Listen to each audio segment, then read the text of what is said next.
ورحمة الله وبركاته. بسم الله الرحمن الرحيم. الحمد لله رب العالمين،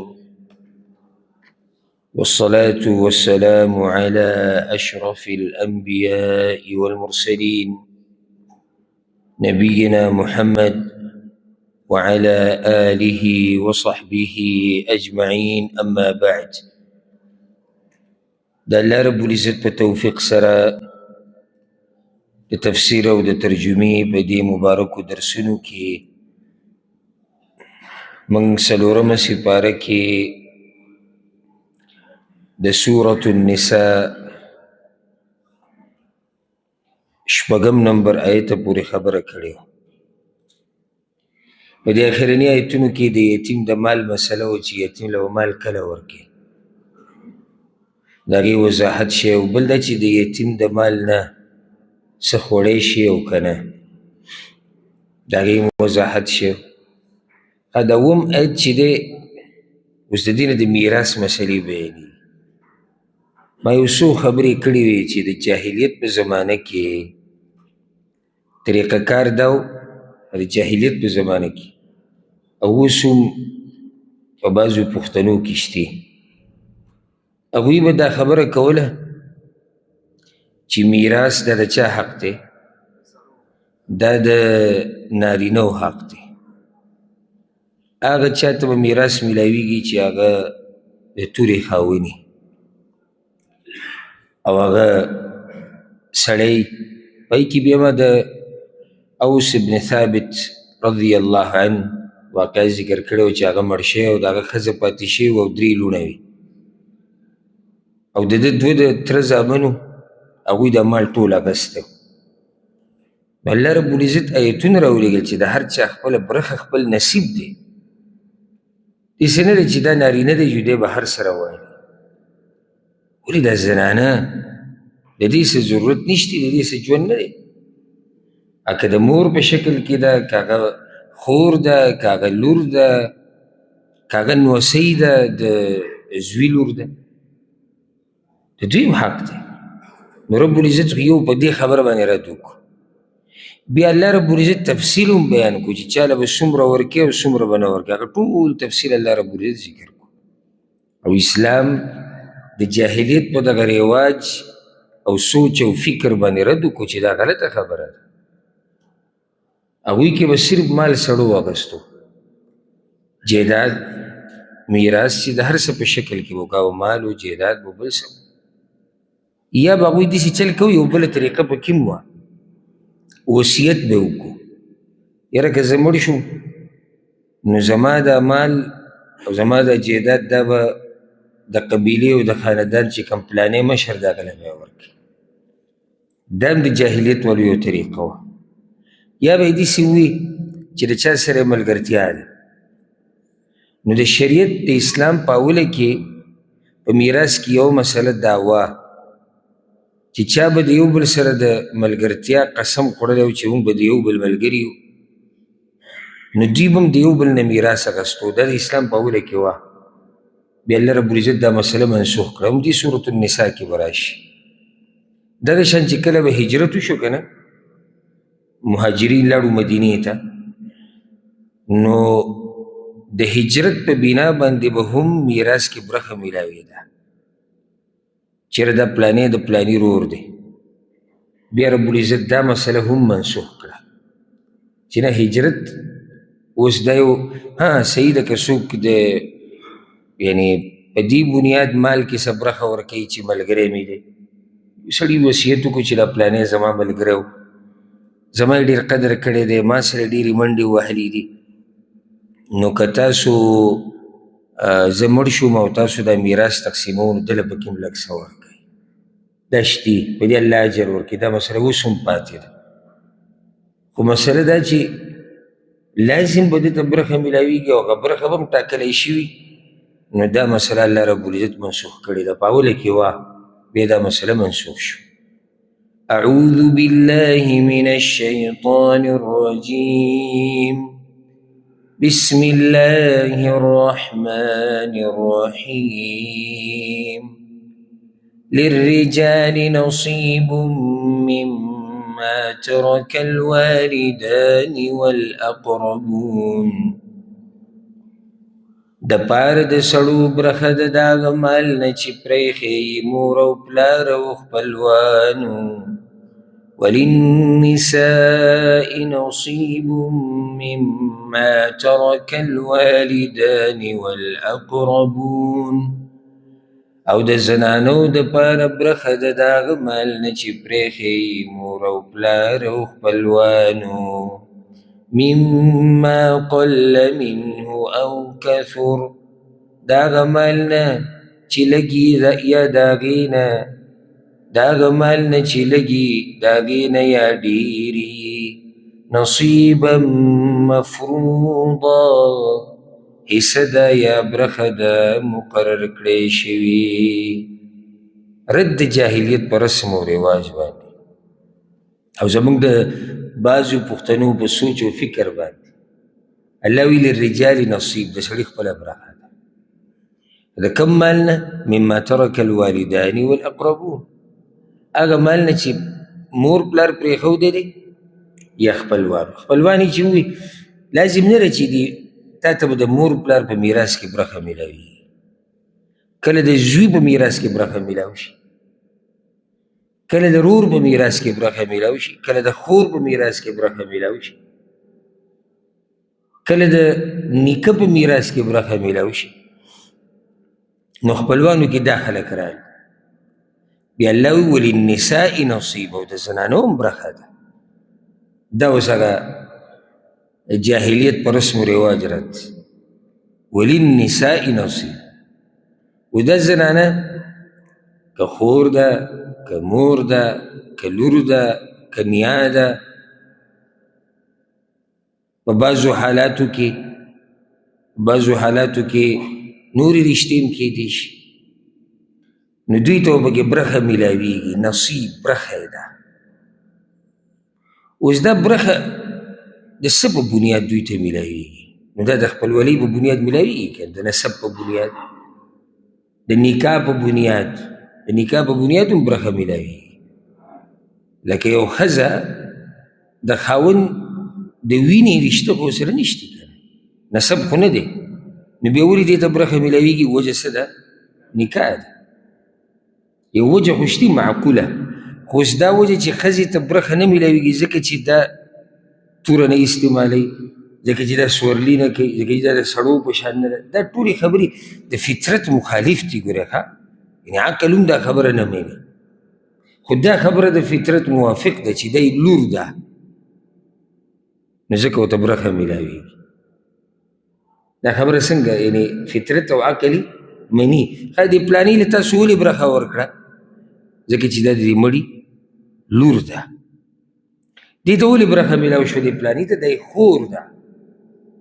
دې پلاني ته ولې برخه میلاو شوه؟ دی نیا ده، دی مور ده. چې مور له ته برخه نه ورکوي، د مور نه نږدې بله کومه رشته ده؟ دې ته ولې برخه میلاو شوه؟ دی نوسۍ ده، دی د زوی لور ده. معقوله خبره ده. الله وی د دوی برخې دي د کم مال نه چې هغه مور پلار پرېښودی. بله خبره ګوره، دا مور پلار یوازې د نارینهو دي که د زنانه هم دي؟ زنانه هم دي. ته چې سینه ټپی را ټپی چې دا زما د پلار جیداد دی، خو د هغې د پلار هم جیداد دی که نه. ته چې دا وایې چې دا زما د پلار مال دی، خو د هغې د پلار هم مال دی. ته چې وایې زما د مور مال دی، د هغې د مور هم مال دی. ته چې ماماګانو پورې نښته یې د پوزې نه دي جوړن کړي دي. نن سبا دا قیسه راوتې ده، زړې زړې قیسې راوتې دي، په ماماګانو یې کیسونه کړي دي، او دوی برخه نه ده ورکړې، دوی دا نه دي کړي. اوس دا قیسه روانه ده. هر سړی په دې لټون کې دی که زموږ د دې ماما چې ته یو 2 روپۍ صحیح چې کیس پې ډایرکټ ورته پو، نو دی به بیا څه وایي؟ کله چې ته دی کوټ کې وینې، محکمه کې وینې، دی به سور شین کېږي. نو الله وله برخه ورکړې ده، زموږ د دې مور برخه نه وه. او ډېره ښه خبره ده. متقي صاحب، پرهیزګار صاحب، دا خبره ستا بلکل صحیح ده. او ته به بیا دې خپلو له ورکې؟ سوال دا دی. نن خو ته ډېرې د تقوا او د الله د یېرې خبرې کوې او چې نجیب برخه یې وه او الله ورکړې ده او زموږ د مور سره ظلم شوی دی او ته به یې سواله بیا ورکې ابه بیا ګورو مطلب دلته د دې چې کومه منډه وي او کومه قصه کوي دا د الله د یېرې نه ده ته پکې دنیوي فایده ده زه دا نه یم چې برخه د مور اخیستی شي نشي اخیستی هغه ځان له یو موضوع ده خو دا ولې چې دی ذکر کوي د صحیح خبره ده چې د مور برخه رسېده ولې نه ده ورکړې خو چې بیا ته هم په دې عمل کوې که نه د زمونږ کې یو مشکل بل دی ما نوټ کړی او دا په موږ ټولو کې د انسان کمزوری ده یعنې د بل سره چې خپله زمونږ مسله راشي نو بیا پکې موږ د ځان سره اسانتیا هم جوړوو او یو بل ځان له عذر هم پیدا کوو کله یوه خبره کله بله او چې د بل خبره راشي نو بیا پکې معمولي ګنجایش هم نه پرېږدو ډایرکټ یا یې کافر کوو یا یې بدعتي کوو یا د فاسق او د فاجر زوی لا بس پکې وي د ده نه یهود هم غوره دي د بل دپاره زموږ دا فتوي خو چې خپله مسله کله زموږ راشي انسان ډېر کمزوری دی بیا موږ دا ووایو انسان نو ولې هغه ځناور او انسان نو دویمه الله غفور رحیم دی نو ورېدکه غفور رحیم د هغه رب نو درېیمه بس سړی کله داسې چې ستړی شي او خبره تېرې شي او انسان دی نو ورې د هغه باندې دا حالت نه راځي څنګه چې ته د دې بل د ځان دپاره څه خوښې دا قانون د اسلام دی د بل دپاره به ما څه خوښې او بیا موږ هغه څه کوو اوس دلته بله مسله موږ په دین او په دنیا کې فرق کوو د بل دپاره هغه ټیټ دینداري خوښوو ځان له به بېدینۍ کې هم ګزاره کوو دا اوس دی د خپل ځان دشمن دی که نه د دې بل دشمن دی ځان لکه مثال پرې درکړم دی مونځ کور کې کوي او دا بل مونځ په جومات کې کوي خو د هغه نه یو ورځ څه عذر به ووي هغه نه خو یو ورځ جومات ته رانه د ځمکه عثماني یو کړي دا څنګه یې مسلماني ده ښه ته چې نه کوې نو بیا بانې ګوري دې ځای کې اوس دی ګوره د دې بل دپاره خیر غواړي او ځان دپاره شر غواړي څومره کم عقل دی کله چې مسله د دنیا راشي بیا موږ د ځان دپاره فایده لټوو دا بل خیر دی که تاوان وکړي بیا ځان دپاره فایده زما د داسې کاروبار وی زما د دا دنیا وی زما بچي د داسې وی زما کور د داسې وی د دې بل دپاره هغه څه نه خوښوو چې ځان دپاره یې خوښوو بلکې بعض بدترین مخلوق پکې هغه دی چې د دې بل دپاره کنده کنو شر د هغه دپاره غواړو او ځان ته په دنیا کې فایده کوو نو دوی به لګیایي چغې به وایي ما زموږ ظلم کړی ده پلانې ته څه کوې نو که ویوي چې بهی زموږ هم دغه لاره ده صحیح خبره ده وللنساء نصیب الله وایي د زنانو برخه ده دا خپل که بل خپل کې که رور یې کړي نو د هغې رور نه که زوی یې کړي نو د هغې زوی نه څنګه صرف نارینه ته برخه میلاوي رب العزت بیا پسې ډېر وضاحت وکړو مما قل منه او کثور الله اکبر د هغه مال نه که هغه ډېر دی که هغه لږ دی بس دا خبر را مخې ته کوي د خور له ولې برخه نه ورکوې نو هغه زی څومره دی لا دوی له پکې ورکړو نو الله خو یې که لږ وي نو پکې برخه ده ته داسې کولی شي چې دا رور ته وباسي هسې چېرته داسې فیصله هم لیدلې چې څلور وروڼه دي دوو ته به برخه میلاوېږي دوو ته به نه میلاوېږي ته دا کیسه وکړې چې پته دې ولګي او تا ته پته دی چې کمزوري دي او ما تاسو ته دې صورت په اوله کې ویلو چې دې صورت کې الله حقوق د بندګانو ذکر کړي دي شروع د کمزورو نه کړې ده او کمزوري څوک دي زنانه یتیمانان دوی خپل تپوس نشي کولی ته د دې ورور نه برخه منه که زه به تا ومنم بیا چې تا کې څومره زور دی هغه ځای وایي دومره ځای دی پوره او ته پکې وایي چې جنکول هم برخه ورکړه نو دا خو الله ویلي مما قل منه د بعضو سره د دې الټه عذر دی اشی ډېر زیات دی که نه اوس په کومه کې به موږ د الله بندګي کوو یاره که لږه شي چې موږ څه وایو لږه ده او که ډېره شي یاره شیب ډېر زیات دی زما خواله یو کس راغلی که تاسو ته ما کیسې ذکر کړې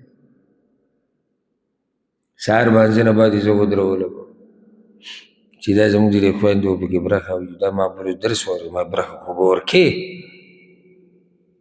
چې ما ته یې کتو په یو نه یې پراته کتو ما ته د دې نظرونه پته لګېدې چې زړه کې دا ارمان دی که دا مسله لږه بدل را دا خو د الله دین دی ګوره دا دینداري کول نه دي په بل فتوې لګول ډېر اسان کار دی په ځان باندې دا دین لاګو کول ډېر ګران کار دی شروع د ځان نه وکړي د ځان نه او دغې ته دین وایي ته به اول شروع د ځان نه ته ما د جهنم نه بچ کې ځان دې هېر کړی داسې خبره شوه شروع به ته اول د ځان نه وکړي د اسانې اسانې مسلې خو ډېر خلک مني لکه او تا ته یو سړی ووایي چې د مانځه نه بعد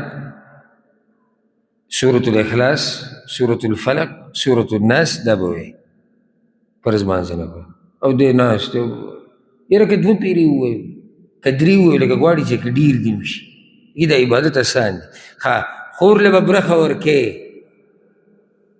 بیا رنګ زیړ شي او ټوپۍ او پکولي چې کوم په سر کړی هغه د ککرۍ له بوځي او کله سټ ګرې او کله نو سوره اخلاص او سوره فلک او سوره ناس خو دې وي د مانځه نه بعد بندګي د الله که هغه دغه ذکر دی زه دا نه یم چې دغه ذکر نشتی که هغه دغه ذکر په صورت کې دی او که هغه د میراث د ورکولو په صورت کې دی ته به د الله بندګي کې نه هغه رور ما ته داسې کتو به بیا لاړ زه به راووتم داسې روان وم بیا ما پسې شاته راغی یو ما ته وایي چې هغه اوښي زموږ څه قمقلان ورته کېدي او دا شی به ټول ګډوډ کړي نو ما دا غلطي ستاسو وایي چې قمقلانو له م خویندې ورکولې لیونو له څوک خویندې ورکوي او ما نن او ما ته خو ستا د عمر نه اندازې لګي چې هغه به م ښه مشرانې ښځي ویا ښه مشرانې ښځي نو ما د اوسه پورې تا ته دا سوچ را نه کوي چې دا زموږ دا اوښي لیوني دي او دا هغه لیونونه د هغوی به بچي پیدا شوي د هغوی ژوند هم روان دی نو ما دا خبره دی مناسب نه ده لاړ بیا راغی اوس دا ښه سړی هم دی زه ورته ښه سړی ولې وایم هلته دې مسلې هم ټینشن کې اچولی دی چې دا دغه ورکول غواړي خو یو طرف ته د رحمان خبره ده بل طرف ته د شیطان خبره ده دې دوه په دې منځ کې راګیر هلته دومره ایمان نشتی هغه مرتبه کې چې د شیطان دا خبر راول وی دیوال پې خو سړي کې ایمان څه نه څه شتي چې د رحمان دې خبرې ته هم سوچ دی چې یاره برخه خو ورکول غواړي بیا چې ما پسې راغی ما ته وایي چې شیخ صاحب ما هغه ځمکه د کروړاو ده ما د کروړاو نه که د اربونو شي که نه بیا به م ورکې او تاسو به نن واورئ الله وایي ذلک حکم الله دا فیصله د الله ده نو الله وایي که ډېر دی که لږ دی بیا تا ته وایي نصیبا مفروضه دا برخه ده مقرر کړې شوي دا مفروضه یې ورسره ولې وایي پته دې شتي چې دې کې څوک ګوتې نه وایي دا برخه ده مقرر کړی شوي لکه اوس الله ویلي تاسو به یې واورئ کیدای شي نن دغه ووایو دغه ځای چې نارینه ته چې کومه برخه میلاویږي د هغې په نیمه زنانه ته میلاویږي دوو زنانو ته چې څومره برخه میلاویږي دغه یو نارینه ته میلاویږي اوس یو سړی دا ووایي چې داسې کار به وکړو چې دریو زنانو ته کومه برخه میلاویږي هغه به یو ته میلاویږي یو نارینه ته موږ ورته دې ګوتې نشي ویلی ولې نصیبا مفروضه مور ته په بعضو حالاتو کې شپږمه برخه میلاویږي یاره داسې کار به وکړو دا به اتمه کړو بوډۍ ښځه ده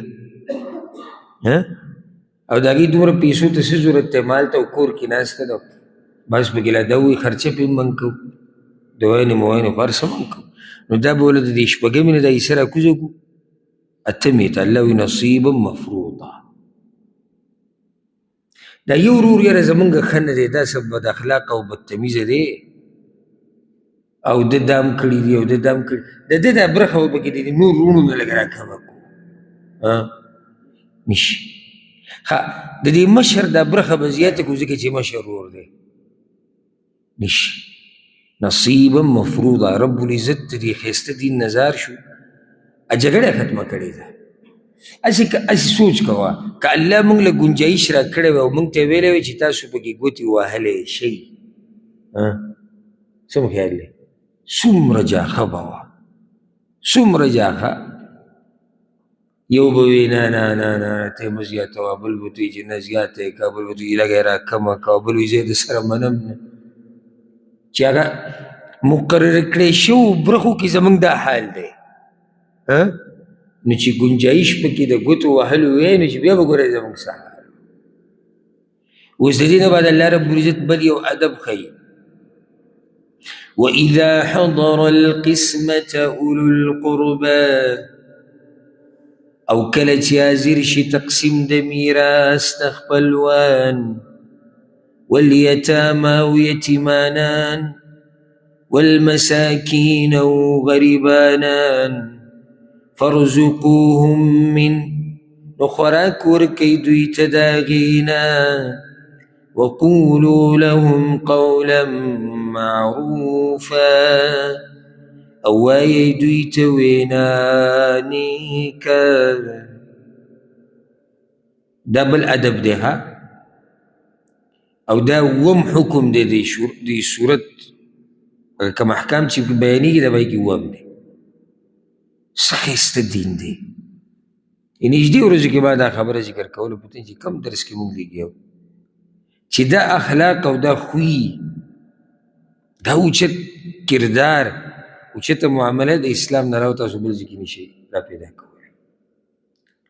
الله وی واذا حضر القسمه، او کله چې حاضر شي تقسیم د میراث ته. څوک حاضر شي؟ اولو القربه خپلوان، دویم یتیمانان، دریم غریبانان مسکینان.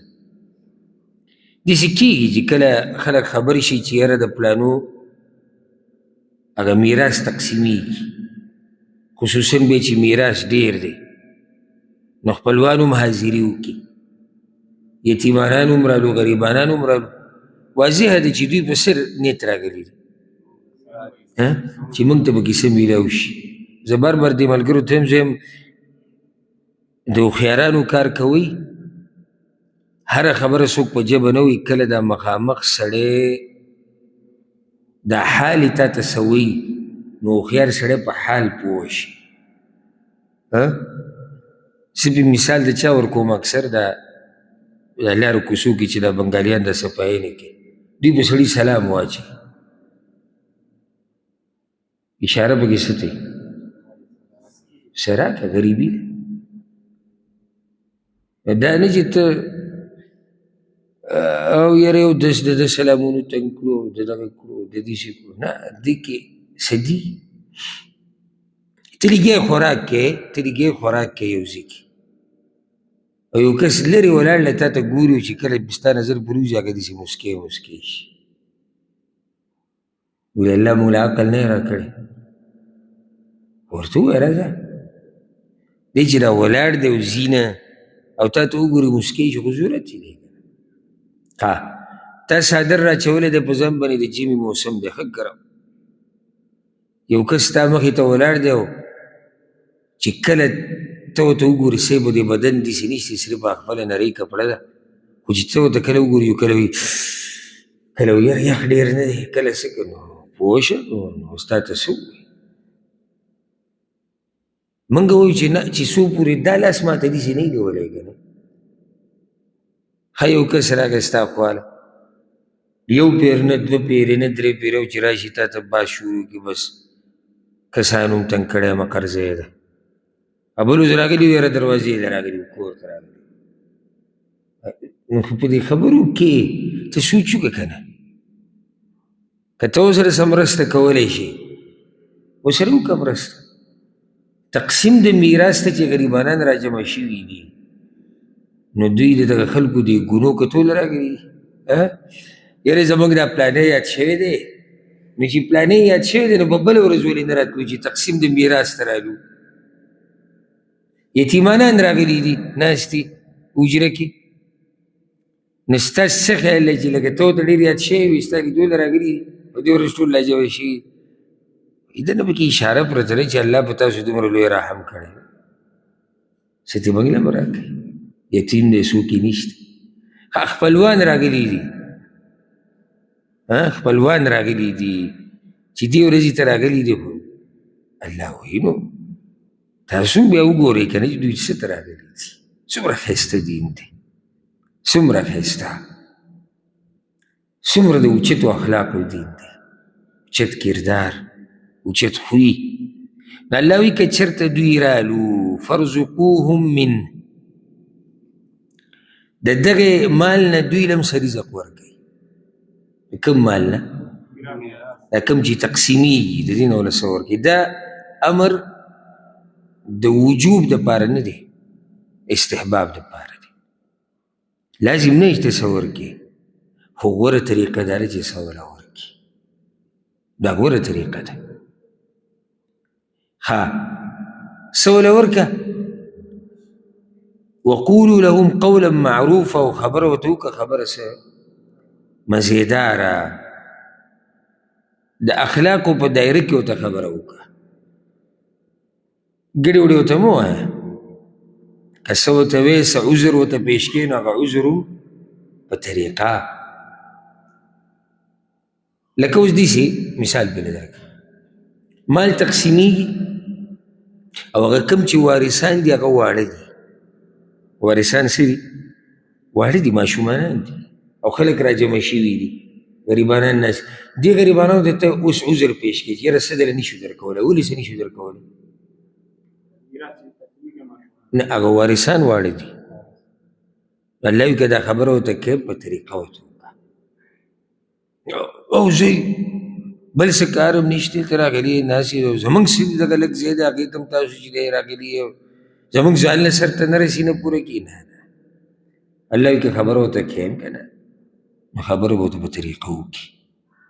دا شانتي کې دنه دا هم راله که څه وله ورکویم چې دا واله ته خو به څه خبره ورسره کوې که نه، چې که څه ورکوې خو خبره خو به کوې، نو خبره به ورته هم الله وایي په طریقه کوې. د دې یو نیم سړي دا ښه کول نه، سړی وایي چې یا الله د سره یې ښه کړی نه وي، دومره به دې وشرموي، بې عزته به دې کي، د خلکو په مخ کې به تباس وکړي، خبرې به راته واورئ. نو دا څه ښه کول شو؟ که اوس تقسیم د میراث ته غریبانان راغلي دي او ته ولې څه ورکوې، نو ښه په خوشحالۍ وروره دا وایه. او که زموږ ورسره رسېدی دې نه به هم زیاته درکړی، په بله موقع انشاءالله د دې نه به درله زیاته درکړو. تاسو زموږ وروڼه یې، موږ یو خلک یو. داسې الفاظ به استعمال کړي. دا آیت د دې علماو بل تفسیر هم کړی، دا د دغه سره هم لګي، دې سره هم لګي. لکه اوس تقسیم د میراث ته خپلوان را جمع شو، چېرې نه میراث تقسیم کا، دا هغه خپلوان دي چې د هغوی پکې برخه رسي. د اولني تفسیر کې خو د هغه خپلوان دي چې برخه نه رسي. اوس چې رسي دوی رالو، پلانیا زما برخه راکړه، الله وایي برخه یې ورکړه، برخه یې ورکړه. که ته ورته څه وایې چې نه لږ صبر، سبا بل سبا، نو بیا ورته خبره هم په طریقه وکړه، لکه چې خپله برخه یې ده. په دې کې درته یو مسله ذکر کوم د فایدې دپاره، او سوالاتو جواباتو په سلسله کې موږ دا خبره ذکر کړې وه چې د بعضو دا طریقه ده، سړی به مړ شوی او په کلونو کلونو به دوی میراث نه تقسیموي. دغه یو پکې غریب ضرورت دی، دغه دوه ضرورت دی، غریبي ده، یا که غریبي د سره ده نه د هغوی برخه ده. دوی به ورته ټول وایي لکه موږ لا شی تقسیم کړی نه، ته سره دا چغې چغې وایي په مخ، بلکې بعض پې ټاپه د بې ادبۍ ولګوي، دا بې ادبه دی. نور وروڼه غږ نه کوي، خویندې غږ نه کوي، او دی ګرم ګرم کېږي، وایي زما برخه. موږ وایو که بې ادبه دی او که د ادب خاوند دی او که هر څنګه دی دای برخه ده دا ستا مال نه دی کاغه مشر دی کاغه کشر دی په دې مال چې لا گرفت دی او نه اوس یې نه تقسیمو درته موږ وایو دا ستا مال نه دی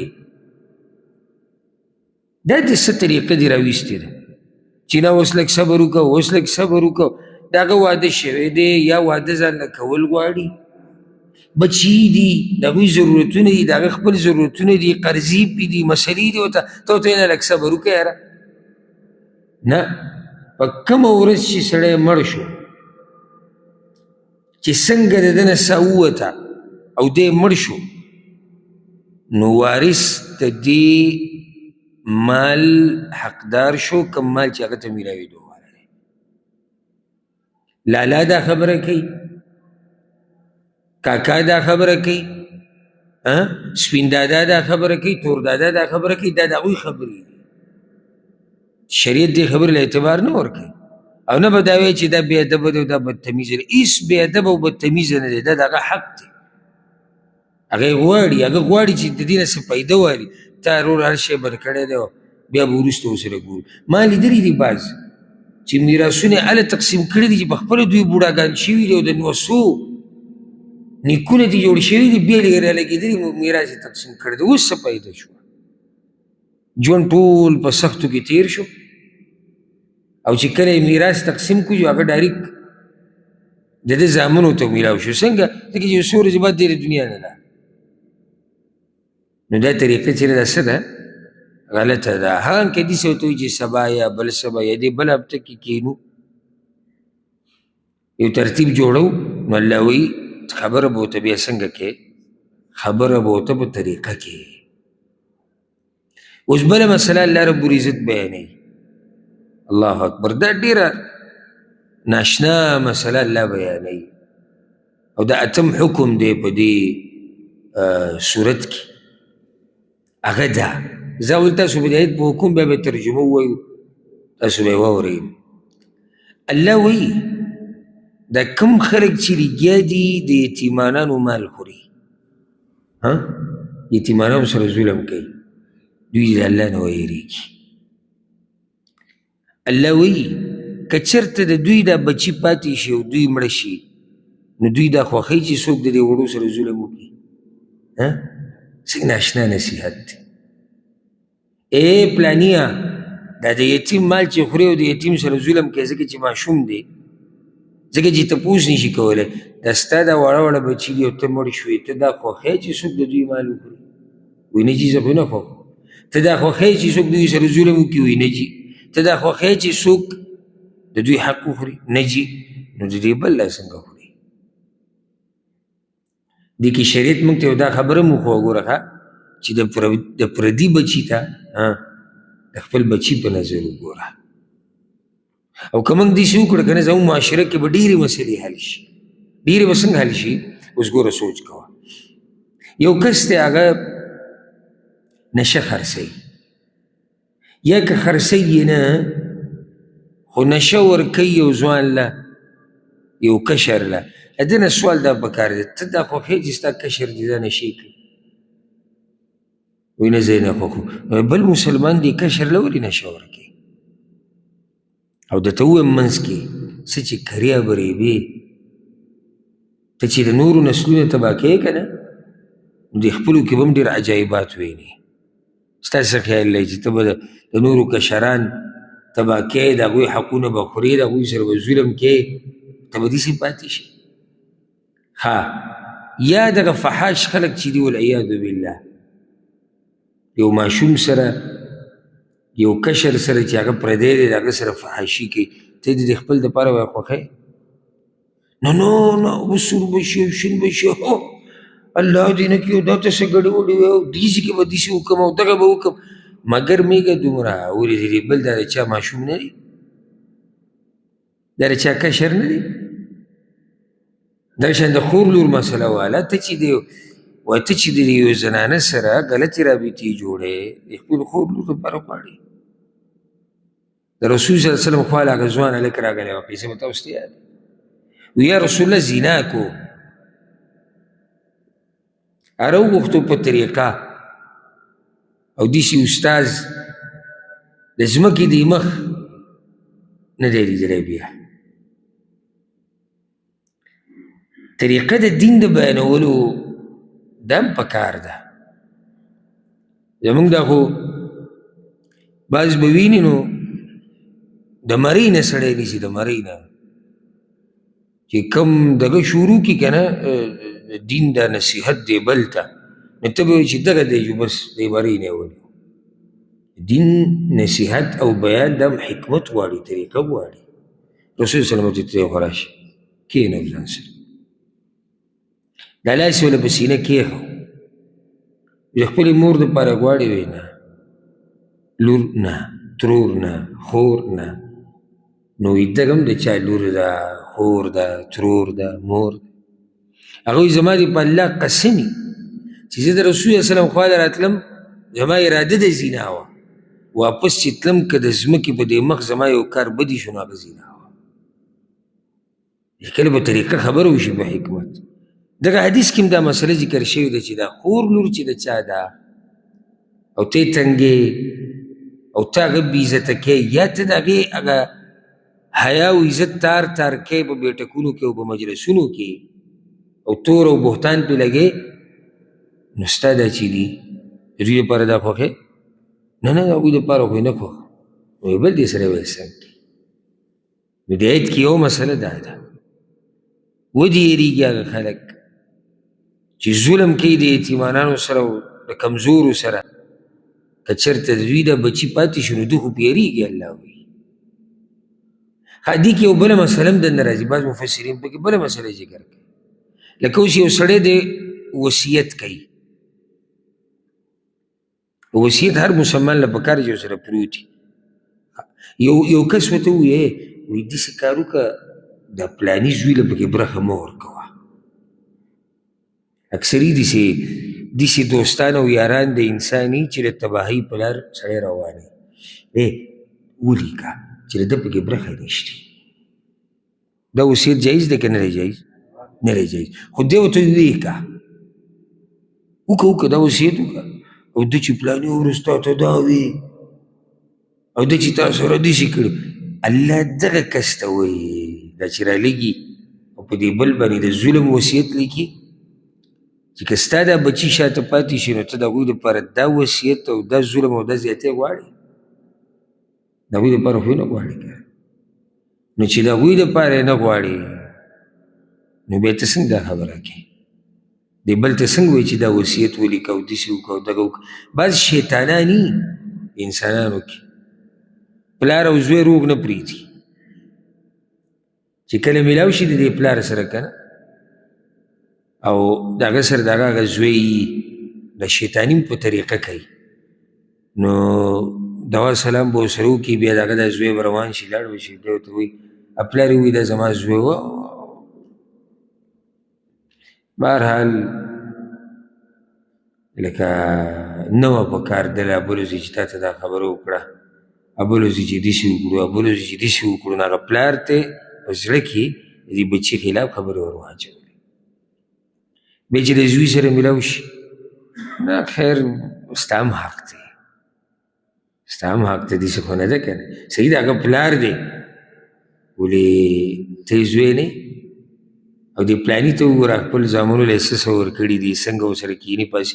دا اوس هغه شیطان دی په انسانانو کې. نو ایسي داسې شیطانان پکې وي، الله وایي که چېرته د دې مړ کېږي او د ده بچي شاته پاتې کېږي، د هغوی دپاره دا خوښوي نه خوښوي، نو بیا یې د الله نه ویېرېږي. ځکه الله وایي وَلْيَخْشَ الَّذِينَ لَوْ تَرَكُوا مِنْ خَلْفِهِمْ، او ودې یېرېږي هغه کسان که چېرته پرېږدي وروستو د خپل ځان نه ذُرِّيَّةً ضِعَافًا، بچي کمزوري، خافوا علیهم، چې یېرېږي په هغوی باندې، یېرېږي چې څوک ورسره ظلم ونه کړي. دا کوم بچي چې وي زما نه پاتې شو شاته، یېره په زړه کې څه ده چې څوک ورسره ظلم ونه کړي. نو الله وایي دوی دې ویېرېږي. د بل دپاره د خپلو بچو دپاره ستا دا سوچ دی، ته یېرېږي چې څوک ورسره ظلم ونه کړي، نور هغې سره ظلم کېږي.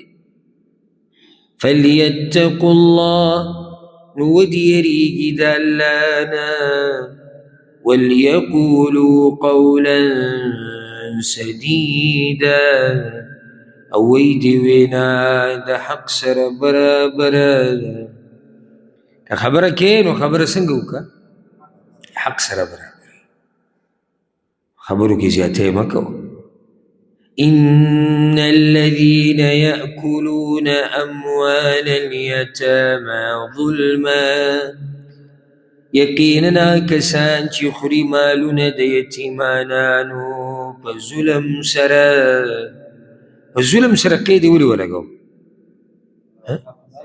په حق یې خوړی شي د هغې وضاحت شوی نو داسې چورلټ څوک داسې نشي ویلی چیرې د یتیم مال به بلکل نه خوري خیال هم دی که نه او نه مکمل داسې چې یاره ورځه پې چې څه کې کوه نه بعضو حالاتو کې تخپل حق اخیستی شي د عرف مطابق خوراک شو کنه د هغې نه علاوه که ته څه کې هغه بیا ظلم دی اوس د دوی خبره ذکر کړي کم خلک چې د یتیمانانو مالونه خوري په ظلم سره انما یأکلون فی بطونهم نارا یقینا دوی چې په خېټو خپلو کې اور وسيصلون سعيرا او زرد چی ورننوزی بور لمبو والتا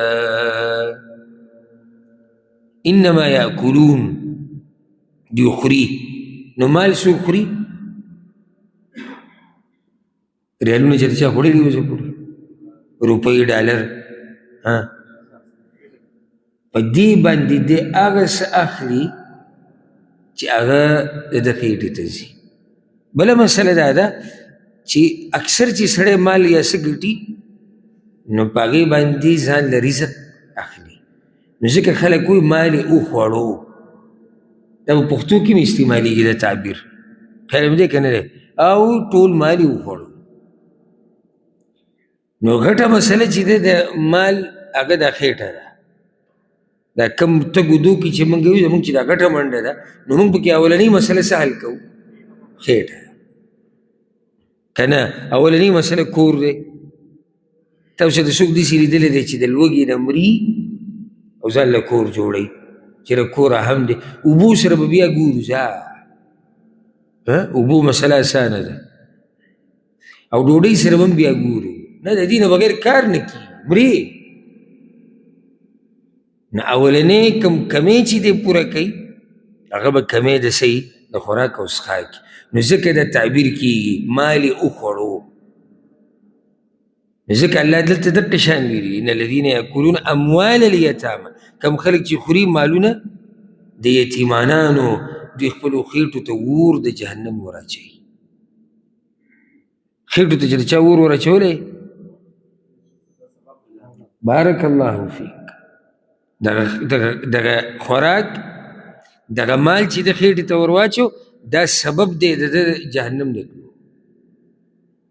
یو خېټې ته ور واچو او بیا دا خو دنیا کې داسې شوه آخرت کې وسیصلون سعیرا دغه اور خو د خېټې ته ور اچولی دی په آخرت کې به دې اور ته ورننوځي پوره والعیاذ بالله په دې صورت کې سبحان الله الله رب العزت د یتیمانانو او د هغوی د مالونو د حفاظت ډېر وعظ او نصیحت او ترغیب ورکړی دا نهم حکم دلته بیان شوی او داسې ویلی کېږي شان نزول د دې آیت کې مقاتل ابن حیان رحمه الله وی دا یو کس و د غطفان د قبیلې چې د هغه نوم مرثد ابن زید دته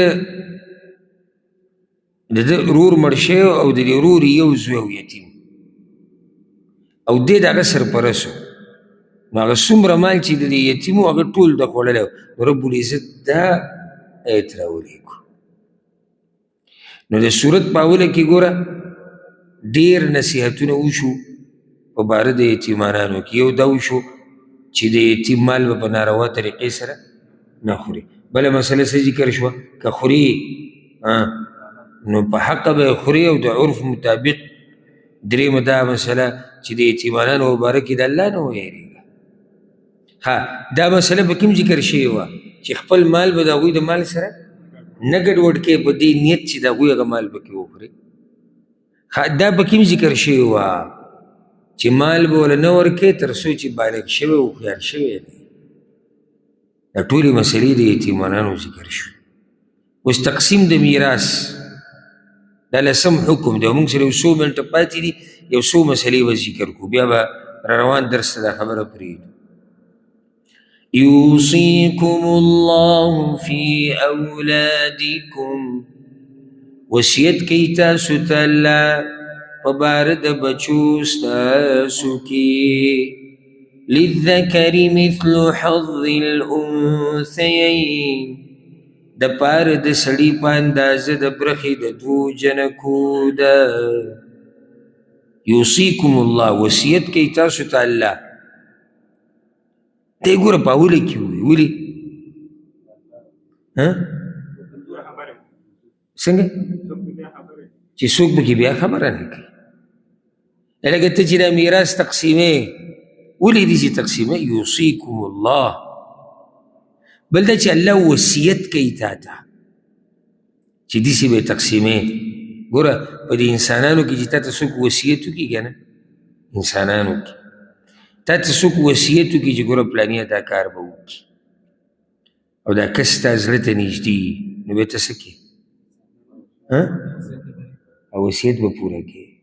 د شپې په 2 بجې راته ټلیفونو کې وصیت، یاره دا کار وکړه، ته خپل خوب خراب کړې او دا منډه ولې ځکه چې سړی ستا زړه ته نږدې.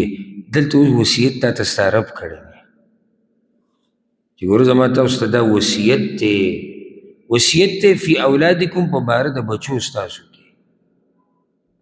په بچو کې اولاد چې دی که نه په دې کې جنۍ او هلک دواړه دننه راځي.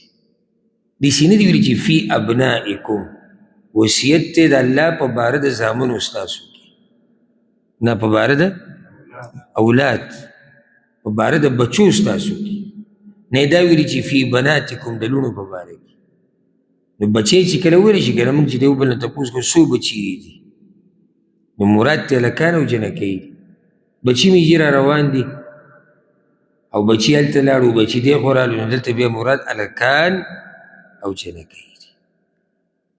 نو شروع د آیت داسې وشوه چې دا وصیت د الله د طرف نه دی. بیا ګوره د انسان دا خپلوان نه دا به 3 قسمه فایده یاده کی: اصول، فروع او حاشیه. اصول چې ته ترې پیدا یې بره چې کوم دي او په بره ځه مور پلار په بره ځه چې څومره په بره ځي دا ټول اصول دي. اصل په عربي کې څه ته وایي؟ بنیاد ته. په بنیاد کې دا ټول لازم. نو پلار دی که د هغه پلار دی که د هغه پلار دی که د هغه پلار دی، دا ټول ستا په اصولو کې راځي، دا بنیاد دی. یو خپلوان دا دی او دا ډېر مضبوط خپلوان دي. ولې ډېر مضبوط دي؟ انسان تی پیدا یي. ولې که دا اصول من ختم کو نو ته ختم شوې، که اصول من ختم کو ته ختم شوې. دویم قسم خپلوان دی، هغې ته فروع ویلی کېږي او په عربۍ کې فرع څانګې ته وایي. څه ته وایي؟ څانګه، لکه ونه ولاړه ده په مضبوط بنیاد باندې، دا اصل دی. هغه ویښ، هغه زیلې، هغې ته څه ویلی کېږي؟ اصل. بیا د دې ونې څانګې دي، دا فرع دي. ستا څانګې هغه ستا د بچي دي، تا نه پیدا دي، دا څانګې دي. نو اصل بره دی، فرع کته دی او دا ډېر نږدې خپلوان دي. ولې ډېر نږدې دي؟ ځکه انسان نه پیدا دي. په میراث کې د ټولو نه زوروره برخه هغه د دې دواړو خپلوانو ده، هغه بره دي او هغه کته دي. څومره چې تا ته نږدې دي دا ډېر مضبوط دي. بیا په دغې کې بیا هغه بل ته برخه نه میلاوي. دا قانون یاد کړه چې نږدې موجود نو لرې ته برخه نه میلاوي. یو سړی دی مړ شو، غواړم چې تاسو پرې لږ سوچ وکړئ. یو سړی مړ شو او دوی زامن پاتې شو او درې نوسي دي، د زامنو زامن، برخه به چا ته میلاوي؟ زامنو ته. نوسو ته ولې نه میلاوي؟ حالانکې نوسي فروع دي، څانګې دي، هغوی ولې نه میلاوي؟ ځکه چې نږدې موجود دی. نو دا نږدې راولګېدو، دا نور یې په پرده کې کړو، پټ یې کړو. ورسېدې؟ ها، یو سړی مړ شو، پلار یې ژوندی دی او نیکه هم ژوندی دی، د پلار کومې ته برخه میلاویږي؟ پلار ته. نو د پلار ته ولې نه میلاویږي؟ ځکه چې نږدې موجود دی. په اصولو کې چې کوم نږدې دی هغه موجود دی، هغه راولګېدو، هغه لرې په پرده کې. دریم خپلوان هغوی ته حاشیه ویل کېږي. حاشیه خوا او شا والا، یعنې نه په اصولو کې دي نه په فروعو کې دي. خوا او شا کې څوک راغی؟ لړایي ترور لاړې ترور دي. ولې تره زامنو له دومره وختي ځئ؟ خوا او شا کې نږدې څوک دي؟ نه، رونه نه یې دی.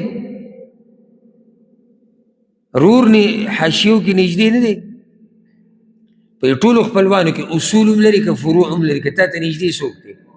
رور دی، خور ده. بیا رونه او خویندې درې قسمه دي. مور پلار کې شریک، په پلار کې شریک او په مور کې شریک. دا بیا جدا تفصیل دی. بیا پسې څوک دي؟ تا ډېر په زور شور سره یې کوي. ترم حاشیو کې راځي. نه ته ډېر تا قصې ډېر هغه شی دومره دی مې تا ماماګانو ته وواړو. اوس به هغه وزر ذکر کړو، هغه اوله کې چې بعض وایي چې خویندو له تصور کړو شی ټول دومره دی، نو چې تا پکې ماما هم راتل نه کړو راپسې. تره زامن هم حاشیو کې راځي. خو تره زامن کله راځي چې کله تره نه وي. ولې؟ ځکه چې تره ډېر نږدې دی.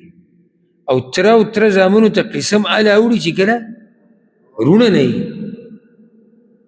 ولې؟ ځکه چې رونه د هغوی نه زیات نږدې ده، حاشیه ده. ماما، د مور خور، ترور چې ده، داسې نو د ماما بچي، د ترور بچي، دا خپلوانو کې دي. د دې خپلوانو مبارک کې اوس هغه آیت تېر شو، الله وایي دوی له ترې لږ څه ورکوي، خو مقرر برخه نشته. میراث تقسیمیږي او د هلکان ناستې تقسیموي، نارینه ناستې، دوی زموږ د ماما له پکې ورکوي. ماما دی د مور رور دی، مشر دی، خو داسې چې دله به لازم ورکوي دا پکې نشته. ورسېدی پې که نه؟ نو خپلوان څو قسمه شو؟ درې. کم اصول، فروع او حاشیه. نو اصول هغه چې ته ترې پیدا دي، فروع هغه چې تا نه پیدا دي، حاشیه خوا او شا کې چې کوي. خوا او شا کې هغه دي چې ستا په نسب کې دي. ورسره دا قید ولګوه. خوا او شا کې خو ماما هم ګرځي را ګرځي. خوا او شا کې ترور هم ده او د ماما بچي هم دي. او مزه به دا وکړي چې څوک به کوي چې مامي که قصه ښه لرې کې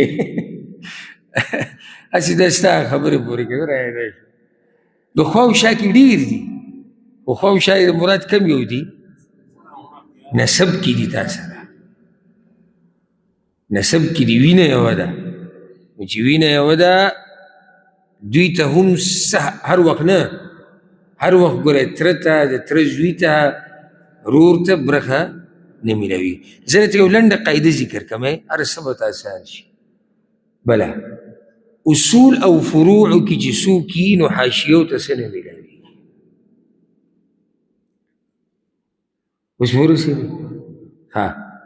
پلار شتي، یو سړی مړ شو او پلار یې موجود دی او وروڼه یې هم راغلي. اوس به څه کوو؟ رونو ته څه میلاویږي؟ نه، هېڅ ونه میلاویږي. ولې رونو ته څه نه میلاویږي؟ اصل موجود دی. یو سړی مړ شو او زامن شتي، بچي شتي، رونو ته میلاوي زامن شتي او رونه هم دي هېڅ ورته هم نه میلاوي نو هغه ډېر لږ حالات دي چې پکې رونو ته برخه میلاویږي او دغه شان تره ته خو او ډېره وروسته ځي او بیا د تره زوی ته بعضو حالاتو کې چې کله سړی میراتي نه برس وکړي نه کتس وکړي نو هغوی ته بیا څه نه څه برخه میلاویدی شي ها په نږدې خپلوانو کې یو رانه هېر شوی ستاسو ته سوچ نه ځي اصول او فروع او مونږ هر څه ذکر کړو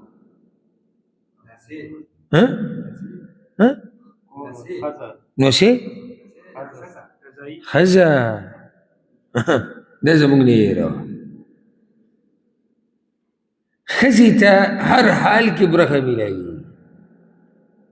دا یاد کړئ یو سړی مړ شو ښځې دې پاتې شو بل راغی چې دا حاشیه واشیه وکړو دا خوا د دې برخه الله ټاکلې ده مضبوط نو دې ته برخه په نسب نه میلاویږي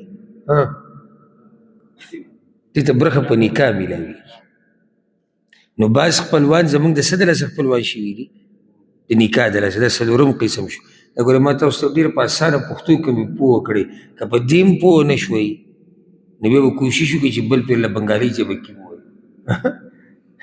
ما خو درته یو ټکی واضح کړو یو ټکی څلورم قسم کوم یو دي چې ستاسو سره رشته به څه ده په نکاح ده د دوی همیشه برخه راشي یعنې داسې حال نه راځي د میراث په تقسیم کې چې موږ وایو چې دې ښځې ته څه نه میلاوي داسې کیدی شي چې څلورمې برخې نه راکوشي څه ته اتمې ته کیدی شي دغه شان یو ښځه مړه شو او خاون یې پاتې شو خاون ته برخه میلاویږي په هر حال کې ولې ځکه چې د سره رشته د څه ده نکاح ده سخر ته داسې نه چې شوکت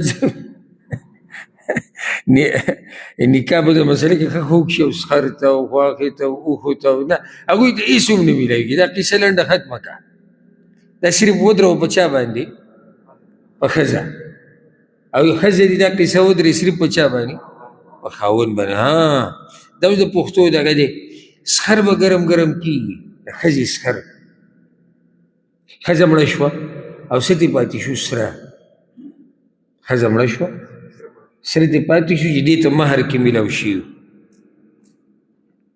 لویه دعوه څوک کوي چې زموږ پکې برخه ده سخر ګرم ګرم کېږي د سخر پکې ذره برابر برخه نشته ذره د دې سخر چې کوم زوی دی چې د دې خاونو د هغه پکې لا برخه راشي باقي د بچو برخه راشي د دې ښځې چې کوم پلار دی مور یې ده بعضو حالاتو کې رونه خویندې خو د سخر صاحب پکې څه برخه نه راشي نو دا ډېر مزیدار تفصیل دی چې چاته به څومره برخه میلاویږي څومره نه دا به انشاءالله پر روان درس کې بیانو الله رب العزت دې موږ له طاقت راکړي چې قرآن او حدیث باندې عمل وکړو الله دې موږ له توفیق راکړي چې هر د حق خاوند ته د هغه حق پوره ورکړو او الله رب العزت دې موږ د پردو حقونو د خوراک نه وساتي الله رب العزت دې موږ په دې خپل دین باندې پوه کړي هذا والله أعلم وصلى الله وسلم على نبينا محمد